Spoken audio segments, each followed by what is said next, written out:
तृतीय अध्याय कर्मयोग की चर्चा हमने प्रारंभ की है, जहां प्रारंभ के 20 श्लोकों में श्रीमद् भगवद गीता में हम देखते हैं, इस तृतीय अध्याय में अर्जुन ने यह शंका रखी कि हे भगवान, आप मेरी बुद्धि को मानो मोह में डाल रहे हैं और ऐसा लगता है कि आप मानो मुझे कंफ्यूज कर रहे हैं।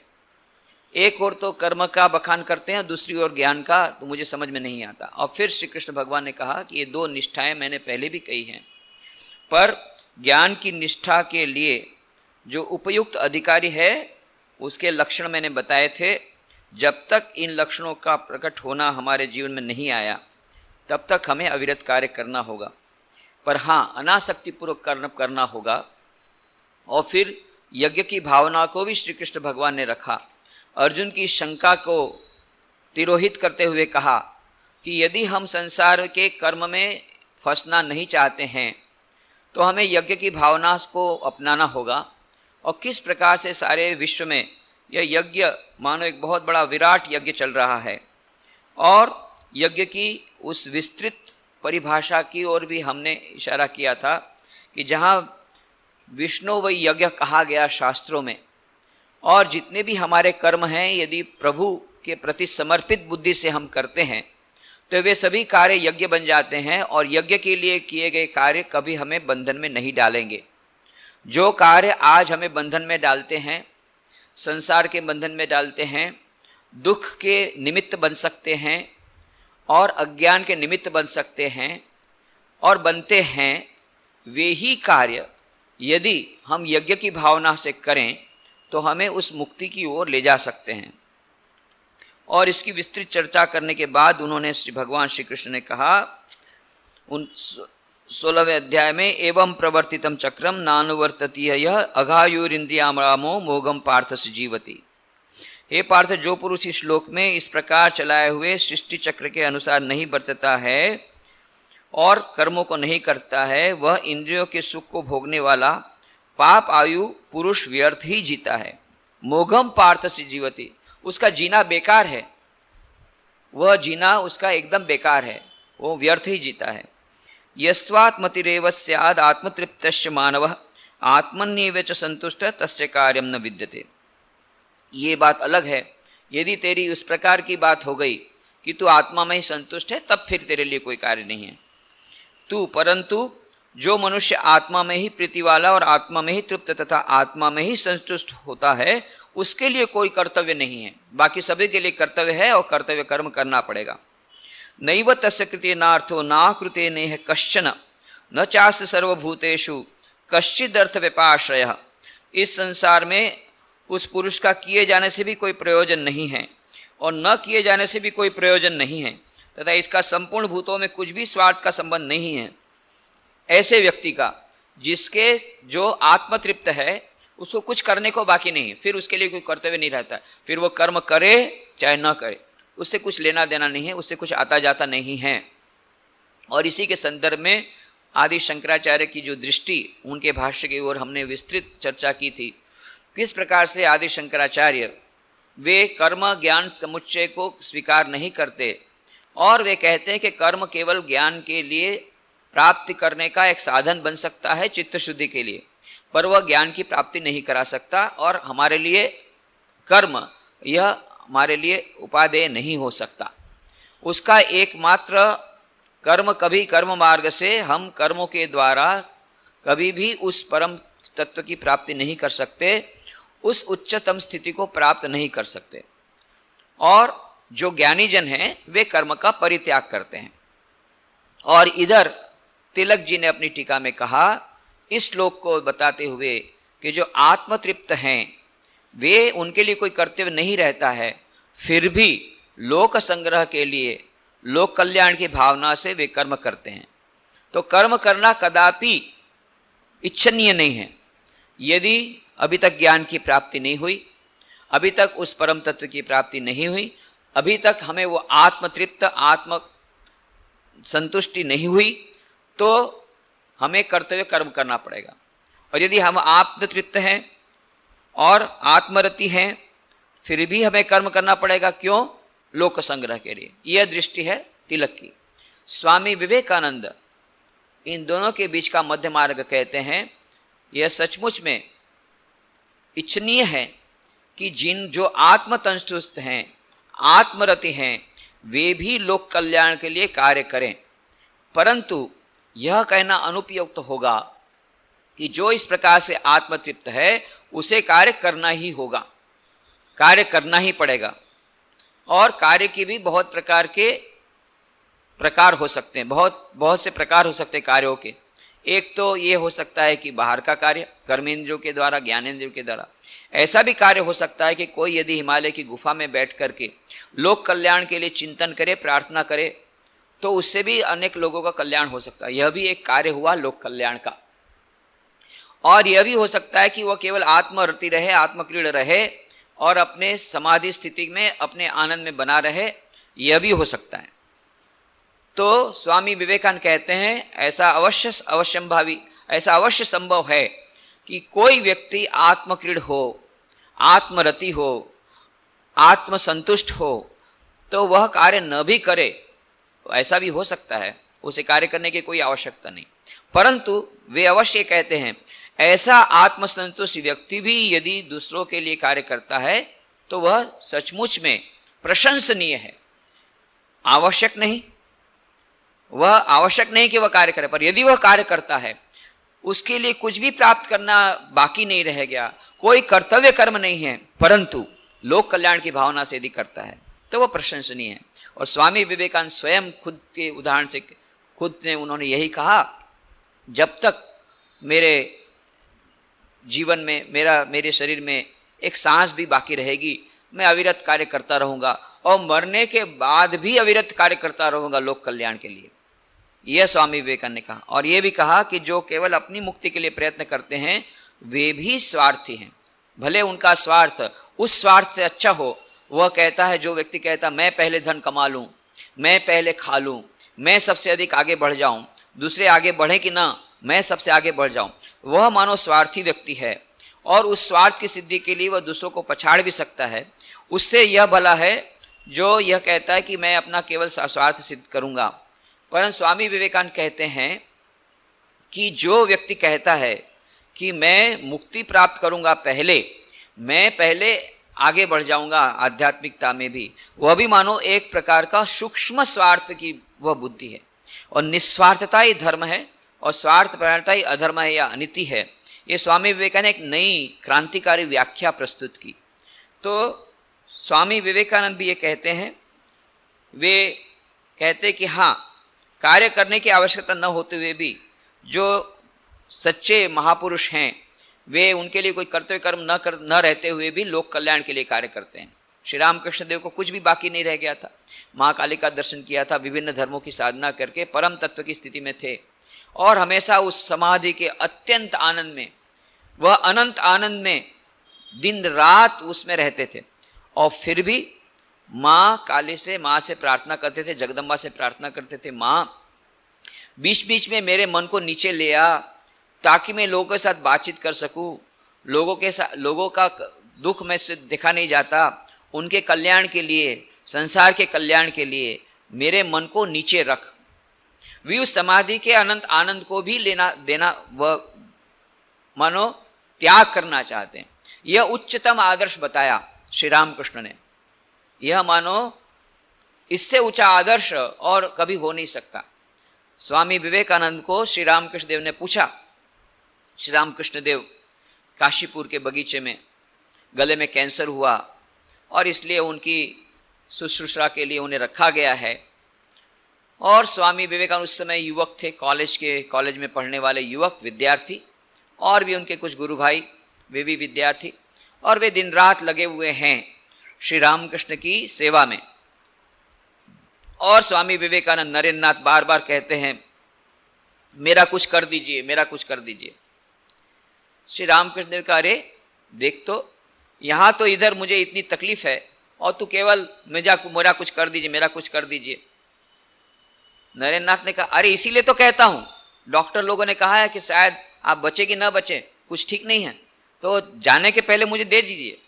इस प्रकार से बारंबार जब कहते हैं तो श्री रामकृष्ण कहता है, बोल तुझे क्या चाहिए, आज तुझे जो चाहिए वही मैं दे दूंगा, बोल तुझे क्या चाहिए। और तब नरेंद्र नाथ ने कहा कि मैं तो ऐसा चाहता हूं, मेरा मन हमेशा समाधि स्थिति में रहे, शुकदेव के समान हमेशा मैं समाधि स्थिति में रहूं और उस अनंत आध्यात्मिक परम आनंद में अवस्थित रहूं। बीच बीच में थोड़ा सा मन जब नीचे आए तब मैं अन्न ग्रहण करके अपने शरीर को टिकाऊं और बाकी सब समय उस समाधि के आनंद में मस्त रहूं, यही मैं चाहता हूं। और यदि इस प्रकार से कोई शिष्य कहता है, समाधि प्राप्त करना यदि चाहता है, जो कि उच्चतम स्थिति है, आध्यात्मिक साधना की उच्चतम स्थिति, वो अंतिम सोपान, अष्टम सोपान है समाधि। यम नियम आसन प्राणायाम प्रत्याहार धारणा ध्यान और समाधि, पतंजलि योग सूत्र के अनुसार यह मानो अंतिम सीढ़ी, अंतिम चरण। तो कोई भी गुरु रहने से कितना प्रसन्न हो जाता कि वाह, मेरा शिष्य उस उच्चतम स्थिति तो प्राप्त करना चाहता है। पर यहां पर तो गुरु भी विलक्षण थे, शिष्य भी विलक्षण थे। श्री रामकृष्ण कहते, छी छी छी नरेन, तू ऐसी ओछी बात करता है। मैं तो सोचता था तू एक महान विशाल वटवृक्ष के समान होगा, जिसकी छाया तले हजारों लोग शांति प्राप्त करेंगे, और तू केवल अपनी मुक्ति की बात करता है, केवल अपनी समाधि के आनंद की बात करता है, केवल खुद के ही आनंद की बात करता है। अरे यह भी एक प्रकार का स्वार्थ है, यह भी एक प्रकार का सूक्ष्म स्वार्थ है कि मैं ही समाधि का आनंद लूं और बाकी लोग इतने जो दुखी हैं उनके प्रति न देखूं। यह भी एक प्रकार का सूक्ष्म स्वार्थ है। और फिर श्री रामकृष्ण कहते हैं, क्यों? तू ही वह गीत नहीं गाता, तुझसे हमने दिल को लगाया, जो कुछ है सो तू ही है, एक तुझको अपना पाया, जो कुछ है सो तू ही है। यह मानो बहादुर शाह जफर का लिखा हुआ जो गीत, वह सूफी संत थे, बहुत ही अच्छा वह गीत, स्वामी विवेकानंद का अत्यंत प्रिय वह गीत था और श्री रामकृष्ण का भी प्रिय गीत था। और जब भी नरेंद्र नाथ आते तो स्वामी श्री रामकृष्ण कहते, नरेंद्र गीत गा। और जब गीत गा करके नरेंद्र कहते, अब मैं चलता हूँ, कि नहीं पहले वो गीत गा, फिर मैं तुझे जाने दूंगा, वही गीत, तुझसे हमने दिल को लगाया। तो श्री रामकृष्ण नरेंद्र नाथ को कहते, अरे नरेंद्र, क्या तू ही वह गीत नहीं गाता? तुझसे हमने दिल को लगाया, जो कुछ है सो तू ही है, एक तुझको अपना पाया, जो कुछ है सो तू ही है। अरे सभी जगह तो वही ईश्वर विराजमान है। ये संसार में प्रत्येक मनुष्य के भीतर में वो ईश्वर हैं। उनकी सेवा छोड़ करके तो किस प्रकार से समाधि अवस्था में रह सकता है? अरे ये समाधि अवस्था से भी उच्चतम स्थिति है और उच्चतर स्थिति है। वो कौन सी स्थिति? जहां केवल समाधि में अपने अंतर में केवल ईश्वर की अनुभूति नहीं होती, पर संसार के प्रत्येक कण कण में उस ईश्वर की अनुभूति का भान होता है। यह उससे भी बड़ी, सर्वम खलु इदम ब्रह्म, प्रत्येक कण कण में प्रत्येक जगह पर वही ईश्वर विराजमान है। सर्वतः पाणी पादम तत्, सर्वतः क्षिशिरो मुखम, सर्वतः श्रुतिमल्लोके, सर्वम आवृत तिष्ठति। सभी जगह उसी के पैर हैं, सभी जगह उसी के हाथ हैं। वह ईश्वर सर्वत्र व्याप है। इन विभिन्न मनुष्यों के माध्यम से वह ईश्वरी क्रीड़ा कर रहा है। यह मानो एक उच्चतम स्थिति से भी उच्चतम स्थिति, समाधि की जो उच्चतम स्थिति है उससे भी और अधिक उच्चतर स्थिति का इशारा श्री रामकृष्ण देव उसकी इंगिती कहते हैं नरेंद्र नाथ को। एक नया पाठ पढ़ाते हैं और कहते कि नहीं उससे भी बड़ी स्थिति है। तो स्वामी विवेकानंद कहते हैं, जिन लोगों को उस आत्म तृप्ति की अवस्था का भान हो गया है, अब उनके लिए कोई कर्तव्य शेष नहीं रहा। ये बात बिल्कुल सच है। वो चाहे तो कार्य करे, चाहे तो न करे, उसके लिए कर्तव्य कर्म कुछ बाकी नहीं। परंतु जो सच्चा महापुरुष है वह अपने लिए नहीं, दूसरों के लिए, दूसरों के कल्याण के लिए वह कर्तव्य कर्म करता है, अनासक्त होकर के लोक संग्रह के लिए। यही बात यहां पर बताते हैं श्री कृष्ण भगवान की, नैव तस्य कृते नार्थो ना कृते नेह कश्चन न चास्य सर्वभूतेषु कश्चिदर्थ विपाश्रयः। इस संसार में उस पुरुष का किए जाने से भी कोई प्रयोजन नहीं है और न किए जाने से भी कोई प्रयोजन नहीं है, तथा इसका संपूर्ण भूतों में कुछ भी स्वार्थ का संबंध नहीं है। तो भी तस्मात् असक्त सततम कार्यम कर्म समाचर, असक्तो ही आचरण कर्म परमाप्नोति पुरुषः। इसीलिए तस्मात्, इससे, असक्त अनासक्त हुआ, सततम निरंतर कार्यम कर्तव्य कर्म, कर्म का समाचर, अच्छी प्रकार आचरण कर। क्योंकि असक्त अनासक्त पुरुष, असक्त पुरुष अनासक्त पुरुष कर्म आचरण, कर्म करता हुआ परम आपनोति, परमात्मा को प्राप्त होता है। तो यहाँ पर उन्होंने कहा कि जो अनासक्ति पूर्वक संसार के कर्म करता है वह उस परम पद को प्राप्त करता है। और कर्मणे ही संसिद्धिम आस्थिता जनकादयः लोक संग्रहमेवापि संपश्यन कर्तुमर्हसि। जनकादि ज्ञानी जन भी आसक्ति रहित कर्म द्वारा ही संसिद्धिम, परम सिद्धि को आस्थिता प्राप्त हुए। इसलिए लोक संग्रह को देखता हुआ अभी तू कर्तुम एवं अर्हसि, कर्म करने के ही योग्य है। तो इस प्रकार से यहाँ पर दो प्रकार की दृष्टि बताई। अर्जुन, यदि तू ऐसा मानता है कि तुझे अभी तक वो आत्मरति की स्थिति प्राप्त नहीं हुई, आत्मसंतुष्टि की प्राप्ति नहीं हुई, तो तुझे कर्म अवश्य करना चाहिए। उस परम स्थिति को प्राप्त करने के लिए जब तक कि आत्मरति की, आत्मकीर्ण की, आत्म संतुष्टि की स्थिति प्राप्त नहीं हुई है, तब तक तुझे कर्तव्य कर्म अवश्य करना चाहिए, अवश्य करना चाहिए। और यदि तू ऐसा समझता है कि मेरी तो वो स्थिति मुझे प्राप्त हो गई है, मुझे अब कोई प्रकार की इच्छा बाकी नहीं है, वो राज्य प्राप्त करने की इच्छा थी, वो कभी थी, वो कभी कभी इच्छा थी इससे मैं बदला लूं, दुर्योधन से बदला लूं, वो कभी थी, अब मुझे कोई इच्छा नहीं है, सभी इच्छा मेरी पूर्ण हो गई। यदि तू ऐसा भी समझता है तो भी तुझे कर्म करना चाहिए। क्यों? लोक संग्रह, लोगों के कल्याण के लिए। लोगों के कल्याण के लिए क्यों? क्योंकि बाकी लोग बहुत सारे हैं जिनका अकल्याण होगा, तेरा तो अकल्याण नहीं होगा, तेरा तो हो गया, तेरा तो कल्याण, परम कल्याण हो गया, तुझे परम स्थिति की प्राप्त हो गई, तू समाधि अवस्था में प्राप्त हो गया, तेरा श्रेय हो गया, तुझे उस समाधि का। परंतु यदि तू खुद यह युद्ध नहीं करेगा, यदि कुछ कर्म नहीं करता है, कई करोड़ लाखों लोगों को उससे हानि होगी।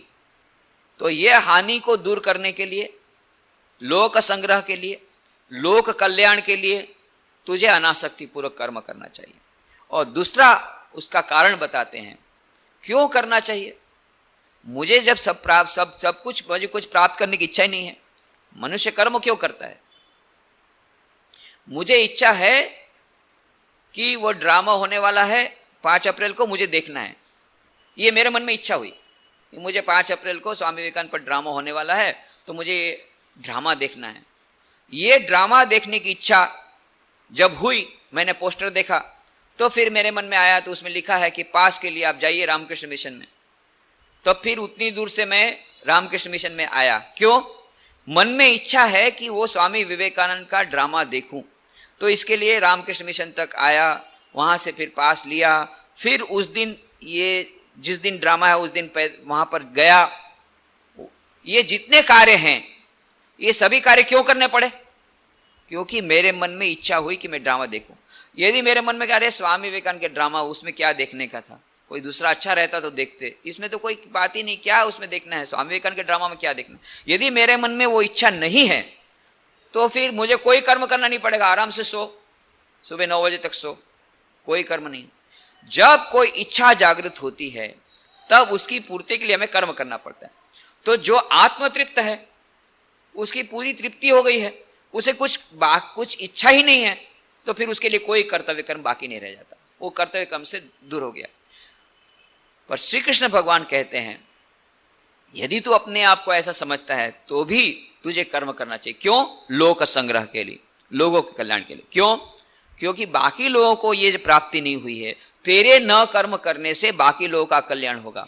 क्यों? क्योंकि मान लो तू युद्ध नहीं करेगा, ये धर्म और अधर्म के बीच का युद्ध है, तो फिर अधर्म की जो प्रवृत्तियां हैं वे आगे बढ़ जाएगी, लोग कहेंगे अधर्म का ही विजय होता है, और फिर उसको मान करके सभी लोग अधर्म का अनुसरण करेंगे।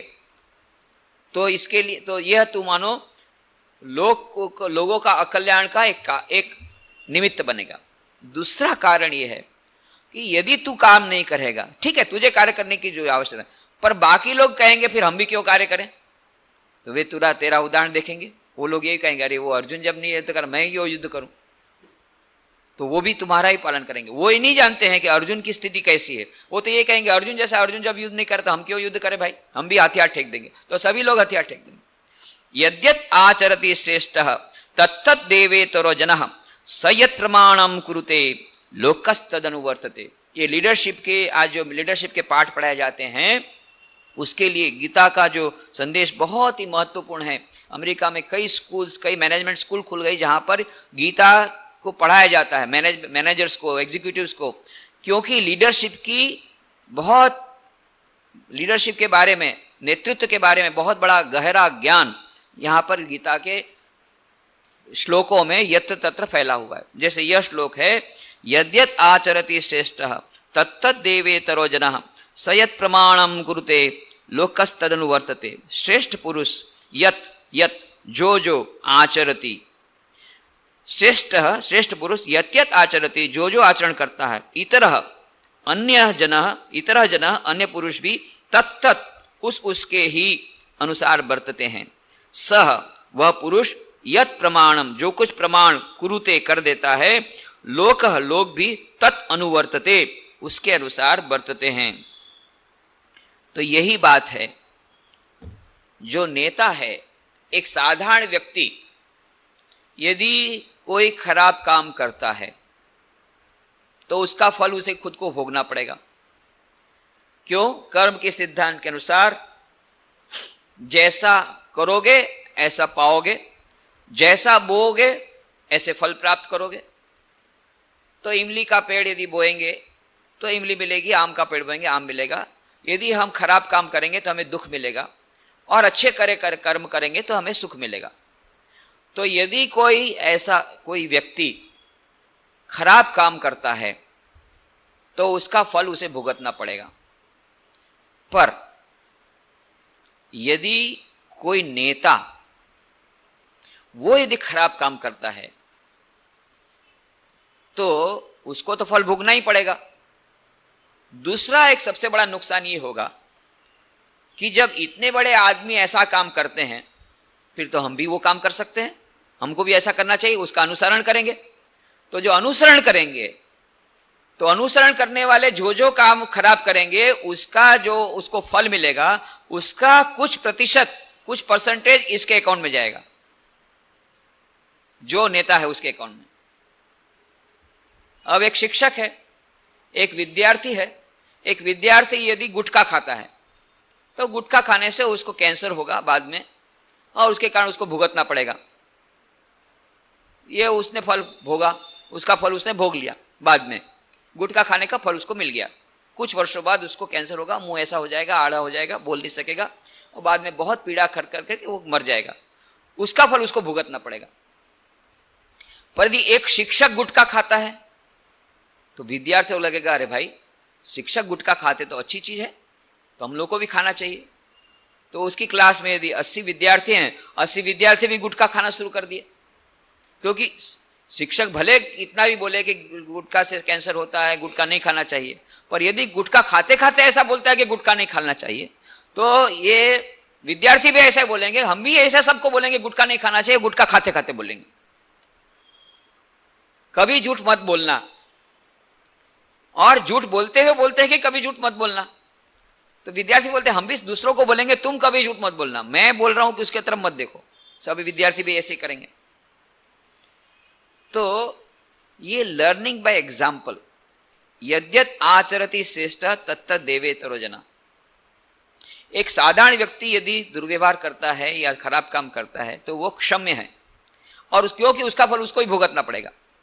पर जो लीडर है, जो नेता है, जो दूसरों को मार्गदर्शक है, मार्गदर्शक यदि कोई गलती करता है तो वो डेंजरस है, वो भयानक है। क्यों? उसको देख करके और हजारों लोग उसी रास्ते पर चलेंगे। एक तो मैं अकेला चल रहा हूं, मैंने मन में सोचा अच्छा चलो भाई इधर शॉर्टकट है, हिमालय में ऊपर जाना है, पैर थक गए हैं, शॉर्टकट से जाओ। और शॉर्टकट से गए, फिसले और 30,000 फीट नीचे जाकर के गिर के मर गए, फल भुगत लिया। पर कोई ऐसा कहे चलो रे चलो शॉर्टकट है, आओ मेरे पीछे पीछे, और जाकर के पूरा 40 लोगों को, अपना जो नेता है वो नेता ही बोले चलो मेरे पीछे पीछे चलो, शॉर्टकट है, कभी गया भी नहीं, मालूम भी नहीं कैसा रास्ता है, और ऊपर से मार्गदर्शक बना है, गाइड बन रहा है, आओ मेरे पीछे आओ, तो 40 मरे। वो अकेला था तो अकेला मरता, पर नेता जब मरता है तो दूसरों को लेकर के डूबता है, पूरे जहाज को लेकर के डुबाता है, अपने पीछे वालों को सबको डुबाता है, इसलिए उस पर जो पाप है वो हजारों गुना चढ़ जाता है। इसीलिए नेता होना बहुत डेंजरस। साधारण व्यक्ति जब तक है तब तक उसका पाप, उसका अकेले का पाप उसको भुगतना पड़ेगा, पर यदि कोई नेता है, ऐसी स्थिति में है जहां दूसरे लोग उसका अनुसरण करते हैं, वो डेंजरस है, क्योंकि वो सबका फल उसको भुगतना पड़ेगा। कोई शिक्षक है, इसीलिए शिक्षक, ये बहुत बड़ी बात है। Teacher is a torch bearer of change, पुस्तक में मैंने बताया है, teacher is a torch bearer, teacher is a torch bearer. वह तो मशालची है, वो दूसरों का रास्ता दिखाने वाला है, परंतु यदि वो खुद ही भटक जाए तो अंधे नीव नियमाना यथांधा, कठोपनिषद में कहा गया कि गुरु कैसा होना चाहिए, जो गु माने अंधकार और रू माने प्रकाश, जो अंधकार से प्रकाश की ओर ले जाए वही गुरु है। उसका कार्य है मशाल लेकर के, अंधेरे में मशाल लेकर के जाता है, ज्ञान की ज्योत लेकर के जाता है, और अज्ञान रूपी अंधकार से उसको ज्ञान रूपी प्रकाश की ओर ले जाता है। ये उसका काम है गुरु का। उसके बदले मार्गदर्शन करना तो दूर रहा, उसको यदि उल्टा मार्गदर्शन करे, खुद को भी पता नहीं रास्ता, खुद भटक गया, बाकी लोगों को बोलते आओ आओ तुम भी मेरे पीछे आओ आओ। और आजकल के मॉडर्न गुरु तो 1-2 नहीं, 10,000 नहीं, लाखों चेले कर लेते हैं, लाखों चेले हैं एक एक के, टीवी के माध्यम से भी लाखों चेले हो जाते हैं, और फिर खुद डूबते हैं और लाखों को एक साथ डुबाते हैं, सब गए एक साथ। अंधे नेव नियमाना यथांधा, एक अंधा यदि दूसरे को कहे चल यार तुझे रास्ता बताता हूं, और फिर जाकर के दोनों अंधे जाके गिरे, डूब गए कुएं में। तो आज ये गुरुओं की ऐसी आवश्यकता है, ऐसी अवस्था है, खुद तो रास्ता जानते नहीं, परंतु दूसरों को बहुत, उनको ये इच्छा है कि मैं दूसरों का मार्गदर्शन करूं, गुरु बनूं। तो ये जो गुरु है ये ज्यादा डेंजरस है। श्री कृष्ण भगवान कहते हैं यद्यद आचरति श्रेष्ठ तत्तत् देवेतरो जना, बाकी लोग उसका अनुसरण करते हैं, इसलिए सावधान रहना चाहिए गुरु को। जो मार्गदर्शक है उसको सावधान रहना चाहिए। जो आचार्य है, आचार्य मतलब जो आचरण करता है, इसीलिए उसका नाम आचार्य हुआ। प्रिंसिपल तो अभी हम लोग बोलते हैं, पर उसका नाम आचार्य। आचार्य माने जिसके आचरण से बाकी सब लोग सुधर जाएंगे। अब आचार्य का ही यदि ठिकाना नहीं है तो फिर शिक्षकों का क्या ठिकाना, और जब शिक्षकों का ठिकाना नहीं है तो विद्यार्थियों का क्या ठिकाना। श्री रामकृष्ण देव कहानी कहते थे, एक मनुष्य पर भूत सवार हुआ। अब गुजराती में उसको भुआ बोलते हैं। भुआ को बुलाया गया, ओझा को बुलाया गया। ओझा आया, आसन पर बैठा और सरसों के दाने हाथ में लिए और मंत्रों का उच्चारण करने लग गया। अब ये इतने पावरफुल मंत्र थे, बहुत ही पावरफुल मंत्र थे, उच्चाटन के मंत्र रहते हैं। उसने शुरू किया। अब ये जो भूत था, जो सिर पर सवार था, ये बहुत इंटेलिजेंट था, बहुत बुद्धिमान था। उसने सोचा ये जो संस्कृत जो इसके मंत्र हैं, इसमें किसी की ताकत नहीं जो इससे बच सके, इसलिए वो जाकर के तुरंत उस सरसों के दाने में घुस गया, जिस सरसों के दाने से वो मंत्र भगाने वाले था। अब जिस सरसों के दानों के द्वारा भूत को भगाना है, उसी के भीतर में भूत घुसा हुआ है, तो भूत कैसे भागेगा। तो जिस शिक्षण के द्वारा हमको समाज में सुधार लाना है, उस शिक्षण में ही भूत है, उस सरसों के दाने में ही भूत है, तो भूत कैसे भगेगा। सबसे अधिक भ्रष्टाचार अभी शिक्षण के क्षेत्र में। तो जो गुरु है, आचार्य है, नेता है, उसका काम नेतृत्व करना है। यदि वो गलती करता है तो बाकी दूसरे कई लोगों को उसका फल भोगना पड़ता है। क्यों? बाकी लोग उससे सीखते हैं, वो यही सोचते हैं हमें भी ऐसा करना पड़ेगा, हमें भी ऐसा करना चाहिए, और वे कभी उपदेश से नहीं सीखते। Example is better than precept. अंग्रेजी में कहावत है, जो उदाहरण है उसके द्वारा मनुष्य जल्दी सीखता है, वह प्रवचन से नहीं सीखता, उदाहरण से सीखता है। और इसीलिए स्वामी विवेकानंद ने कहा 1 ounce of practice is more important than 1 truckload of preaching. एक ट्रक लोड का यदि प्रीचिंग हो, उपदेश हो, एक ट्रक भर के उपदेश, उससे 1 अंश का पालन, आदर्श का पालन, वो अधिक महत्व का है।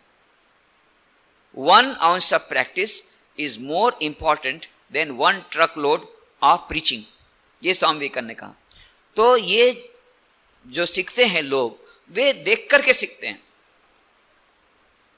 बातों से नहीं सीखते, उपदेश से नहीं सीखते। उपदेश से कोई किसी को सुधार नहीं सकता। यदि उपदेश से सुधरते तो कितने सारे उपदेश टीवी में आ रहे हैं, किताबें में आ रहे हैं, उपदेश दे रहे हैं। उपदेशों का तो कोई अभाव ही नहीं हमारे देश। उपदेश, केवल उपदेश के द्वारा यदि कोई सुधर जाता तो उपदेशों का तो कोई शॉर्टेज है ही नहीं हमारे यहाँ। टन टन भर के उपदेश है, परंतु असर इसलिए नहीं होती क्योंकि उपदेश के पीछे जो उपदेशक है उसका चरित्र नहीं है, उसका पालन उसमें नहीं है।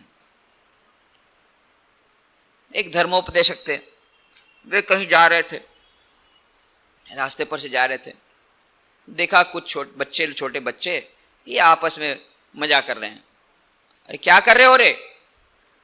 अरे महाराज जी, हम लोग खेल खेल रहे हैं, ये नया प्रकार का खेल है, इसमें हम लोग ऐसा खेल खेल रहे हैं जो सबसे अधिक सफेद झूठ बोल सकेगा, सबसे बड़ा गप्पा लगाएगा, सबसे अधिक जो सफेद झूठ बोलेगा, सबसे बड़ा झूठ बोलेगा, उसको हम लोग इनाम देंगे। इसकी प्रतियोगिता हो रही है, झूठ बोलने की प्रतियोगिता, गप्पा लगाने की प्रतियोगिता। उपदेशक ने कहा, अरे ऐसी भी कोई प्रतियोगिता होती है? सच्चा बोलने की प्रतियोगिता करो तो मैं समझ सकता हूं, ऐसा खराब काम करने की तुम लोग प्रतियोगिता रखे हो? नहीं नहीं नहीं, तुमको मालूम नहीं, कभी झूठ नहीं बोलना चाहिए, झूठ बोलना कितना खराब है, कभी असत्य बोलना नहीं चाहिए, सत्यम वद धर्मम चर, ये सब पाठ तुमको नहीं पढ़ा है? हमेशा सत्य बोलो, हमेशा धर्म का आचरण करो। और ये तुम लोगों ने क्या किया, कभी झूठ नहीं बोलो। देखो सारी जिंदगी में मैं कभी झूठ नहीं बोला, और सब लड़के लोग ताली बजा, महाराज जी आपको फर्स्ट प्राइज मिल गया, क्योंकि इससे बड़ा झूठ तो कोई हो ही नहीं सकता, आप ही को फर्स्ट प्राइज हम देते हैं। अभी हम लोग सब हार गए आपके सामने, इतना बड़ा झूठ कि जिंदगी में कभी मैं झूठ बोला ही नहीं, इससे बड़ा झूठ तो क्या हो सकेगा। यदि वो कहता कि हाँ मैंने प्रयत्न किया है कि कभी मैं झूठ न बोलूं तो अलग बात है, सारी जिंदगी में कभी झूठ बोला ही नहीं, और दिन में 10 बार झूठ हम लोग बोलते हैं, बोल देते हैं। हमने बोल दिया कि आज को टेम्परेचर 40 डिग्री था, बोल दिया, क्योंकि हमको ऐसा फीलिंग हुआ था 40 डिग्री, पर बाद में देखा 39 डिग्री था, तो झूठ हुआ कि नहीं? अरे आपको फीलिंग हुआ 40 डिग्री तो क्यों बोला? आपको बोलना चाहिए कि मुझे लगता है ऐसा कि शायद 40 डिग्री टेम्परेचर कल का होगा, पर मुझे पेपर में देखना पड़ेगा, तब तो आपने सच बोला, पर आपने तो झूठ बोल ही दिया। ऐसे झूठ तो हम लोग सारे दिन में बोलते रहते हैं, हमको पता भी नहीं कितना झूठ हम बोलते दिन में। पर हाँ ये है, ये ऐसा कह सकते हैं मैंने जानबूझ करके कोई झूठ नहीं बोला, वो भी झूठ नहीं बोलने का प्रयत्न किया, वो भी तो कभी कभी जानबूझ के कभी कभी बोल ही देते हैं, किसी को बचाने के लिए बोलते हैं, तो वो खराब बात नहीं। तो जो भी हो, कहने का मतलब ये है कि उपदेश के द्वारा जीवन में परिवर्तन नहीं होता। श्री कृष्ण भगवान कहते हैं जो नेता हैं, सच्ची लीडरशिप, ये लीडरशिप बाय एग्जाम्पल। आजकल अमेरिका में वो रॉबर्ट ग्रीनलीफ की पुस्तक है सर्वेंट लीडरशिप, इसकी बहुत चलन चला हुआ है, सभी जगह सर्वेंट लीडरशिप की बात हुई है। पर यह सर्वेंट लीडरशिप की बात 1976 में उन्होंने शुरू की, आज बहुत फेमस हो गई। पर यह सर्वेंट लीडरशिप की बात भगवान श्री कृष्ण ने 5000 साल पहले बताई। यद्यत आचरति श्रेष्ठ तत्, वही सर्वेंट लीडरशिप का मतलब क्या है, लीडिंग बाय एग्जाम्पल। उन्होंने कहा कोई यदि मैनेजर, बहुत बड़ा एग्जीक्यूटिव होगा, मैनेजिंग डायरेक्टर होगा, चीफ एग्जीक्यूटिव ऑफिसर होगा, सीईओ होगा, और यदि वो चाहेगा कि नियमों के द्वारा यदि कंट्रोल करना चाहेगा तो ही विल फेल, और फेल हो रहा है। क्यों? क्योंकि उसके अंदर में जो एग्जीक्यूटिव है वो उससे ज्यादा इंटेलिजेंट है, वो एक नियम बताएगा, ये 10 नियम बताएंगे। पर यदि उस प्रकार से नियमों के बंधन के द्वारा नहीं, पर अपने एग्जाम्पल द्वारा बताएगा, वो कितना भी नियम करेगा, ये सबको जल्दी आना चाहिए, टाइम पर आना चाहिए, वो कितना भी करेगा, पर खुद लेट आएगा तो किसी पर असर नहीं पड़ेगी। परंतु यदि चीफ एग्जीक्यूटिव ऑफिसर स्वयं समय पर आ जाता है, समय से थोड़ा पहले आ जाता है, उसको बोलना नहीं पड़ेगा, बाकी लोग धीरे धीरे उसके जितने सबऑर्डिनेट हैं वो आ जाएंगे, उसको बोलना नहीं पड़ेगा। लीडिंग बाय एग्जाम्पल, ये है सर्वेंट लीडरशिप, कि जहां पर पावर के द्वारा नहीं, पावर एंड पोजीशन के द्वारा नहीं, हमारे पास जो डिसिप्लिन के द्वारा नहीं, डिसिप्लिनिंग के द्वारा नहीं, अनुशासन के द्वारा नहीं, अपने पावर के द्वारा नहीं, पर प्रेम के द्वारा और उपदेश के द्वारा नहीं, अपने उदाहरण के द्वारा जो नेता, जो मैनेजिंग डायरेक्टर ये उदाहरण प्रस्तुत करता है, वो बहुत ही अपने जीवन में सफलता प्राप्त करता है। ऐसे कई उदाहरण वो सर्वेंट लीडरशिप की जो किताब है उसमें बताया, जिन जिन एग्जीक्यूटिव्स ने इस प्रकार से सर्वेंट लीडरशिप का अपने जीवन में पालन किया, वे किस प्रकार से ऊपर उठे और संस्थाओं को, इस प्रकार की उनकी ऑर्गेनाइजेशन को, उनकी इंडस्ट्री को कैसे ऊपर उठाया, ये बात उसने उसके लिए। परंतु ये तो बात श्री कृष्ण भगवान ने 5000 साल पहले की थी, हमारे लिए कुछ नहीं है। स्वामी विवेकानंद उसका आचरण किया था, सर्वेंट लीडरशिप का। गांधी जी ने आचरण किया था, श्री कृष्ण भगवान ने स्वयं आचरण किया था। यहीं पर इसके बाद में आएगा, भगवान श्री कृष्ण कहते हैं और तो और एग्जाम्पल जनक का तुझे नहीं पसंद आता ना, तो मेरा देख एग्जाम्पल देख, तुझे लगता होगा जनक हुए कि नहीं, अरे मैं तो हूं ना, मेरा ही एग्जाम्पल देख, मेरे को कुछ करने को बाकी है, फिर भी मैं तेरा रथ चला रहा हूं, कोई पेमेंट तुझसे नहीं ले रहा हूं, सैलरी तूने मुझे नहीं दे रहा है, कोई पगार तू मुझे नहीं दे रहा है, और तेरा रथ चला रहा हूं, मुझे कुछ करने को बाकी है क्या, मुझे तुझसे कुछ पाना है, कुछ मुझे लेना है तेरे से, फिर भी मैं कार्य कर रहा हूं लोक संग्रह के लिए। श्री कृष्ण भगवान स्वयं का उदाहरण देते कि तू मेरी ओर देख, बाकी का उदाहरण तो देख। तो श्री कृष्ण भगवान ने ये सर्वेंट लीडरशिप कब दिखाया? 5000 साल पहले। स्वामी विवेकानंद ने दिखाया, गांधी जी ने दिखाया, डॉक्टर एपीजे अब्दुल कलाम ये तब राष्ट्रपति नहीं बने थे, आए थे वहां पोरबंदर में 13 फरवरी 2002 को, आज यहां पर आने वाले हैं, तो आश्रम में आएंगे। तो 13 फरवरी 2002 को पोरबंदर में हमारे आश्रम में आए थे, और उस समय हम लोगों ने वो भूकंप के लिए हमने कुल 81 स्कूलें बनाई थी सारे गुजरात में, भूकंप के राहत कार्य के भाग के रूप में। उसमें से 37 स्कूलें हम लोगों ने बनाई है पोरबंदर में। तो पोरबंदर में जब था उस समय 13 फरवरी 2002 को डॉक्टर कलाम आए थे पोरबंदर एक स्कूल का उद्घाटन करने के लिए। तो आए, उससे बहुत सारी बातें हुई, राजकोट से पोरबंदर तक हम लोग गाड़ी में थे। उसके बाद में फिर पोरबंदर में गए, और जहाँ जिस कमरे में स्वामी विवेकानंद ठहरे थे वहाँ उन्होंने ध्यान किया, और ध्यान में गहरे मत्त हो गए। बाद में उनको उठाया, फिर गए वहाँ पर भाव सिंह जी हाई स्कूल, उसका नाम रखा गया विवेकानंद हाई स्कूल, विवेकानंद विद्या मंदिर, उसका उन्होंने उद्घाटन किया, और 3000 विद्यार्थियों के सामने बहुत अच्छा प्रवचन दिया। उसके बाद में फिर कीर्ति मंदिर, गांधी जी के बर्थ प्लेस, जन्मस्थान में गए, और फिर बाद में हमारे आश्रम में आए, वहाँ पर उन्होंने भोजन किया, फिर वहाँ से वे प्रासला के गिरे, फिर प्रासला से वो गए राजकोट, वहाँ से फिर बम्बई, और बम्बई से फिर चेन्नई। उस समय चेन्नई के अन्य यूनिवर्सिटी के प्रोफेसर थे। तो उस समय पोरबंदर में 3000 विद्यार्थी थे। तो उस समय उनको पूछा गया, what is the source of your inspiration, कि आपकी प्रेरणा का मुख्य स्रोत क्या है, कौन है आपकी प्रेरणा के केंद्र बिंदु कौन है? तब उन्होंने कहा, देखो जनरली मैं इस प्रकार की बातें तो सब जगह नहीं करता हूं, पर this is the right place to leak out this secret. ये जगह ऐसी है जहां मुझे लगता है कि मैं इन सब बातों को करने की मुझे इच्छा हो रही। फिर उन्होंने कहा, मैं 8वीं कक्षा में था, मैं अपने स्कूल का मॉनिटर था, मेरे हेडमास्टर ने बुलाया, देखो आज रात को सब लड़कों को लेके आ जाओ स्कूल में, मध्य रात में, मिडनाइट में सभी लोग रेडियो कमेंट्री सुनना है। उस समय टीवी का जमाना नहीं था। 15 अगस्त 1947 भारत स्वाधीन होगा मिडनाइट को, उस समय जो रनिंग कमेंट्री है वो सबको सुनना है। तो डॉक्टर कलाम ने कहा, मैं सब विद्यार्थियों को लेकर आया, और रात को हम लोगों ने कमेंट्री सुनी। हमको बहुत आनंद आया जब उसमें कहा गया कि भारत के प्रथम प्रधानमंत्री पंडित जवाहरलाल नेहरू ने लाल किले पर हमारा तिरंगा झंडा लहराया। ये सब हम बातें सुनी तो बहुत हमको अच्छा लगा। परंतु वो जो स्पीच उन्होंने दी जवाहरलाल नेहरू ने, वो बोले हम समझ नहीं पाए, क्योंकि हम तो न अंग्रेजी जानते थे न हिंदी जानते थे, केवल तमिल जानते थे, पर फिर भी हमको अच्छा लगा। फिर डॉक्टर कलाम ने कहा, दूसरे दिन समाचार पत्र में मैंने 2 फोटो देखे।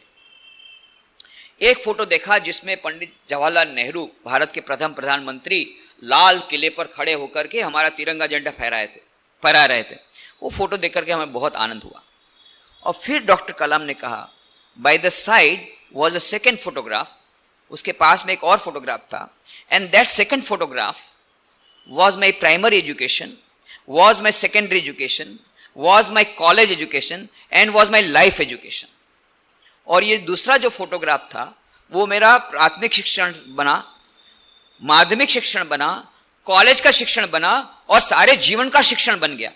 वो फोटोग्राफ क्या था जिस फोटोग्राफ ने अब्दुल कलाम जी को इतना प्रभावित किया? वो फोटोग्राफ क्या था? उस फोटोग्राफ में बताया गया था जिस समय सारा देश खुशियां मना रहा था आजादी की, उस समय जिस व्यक्ति ने इस आजादी प्राप्ति के लिए सबसे अधिक प्रयत्न किया था, सबसे अधिक त्याग दिया था, सबसे अधिक बलिदान दिया था, जिनकी प्रेरणा के कारण ये स्वाधीनता प्राप्त हुई बिना युद्ध किए, आज तक विश्व के इतिहास में कभी किसी देश को बिना युद्ध किए स्वाधीनता प्राप्त नहीं हुई।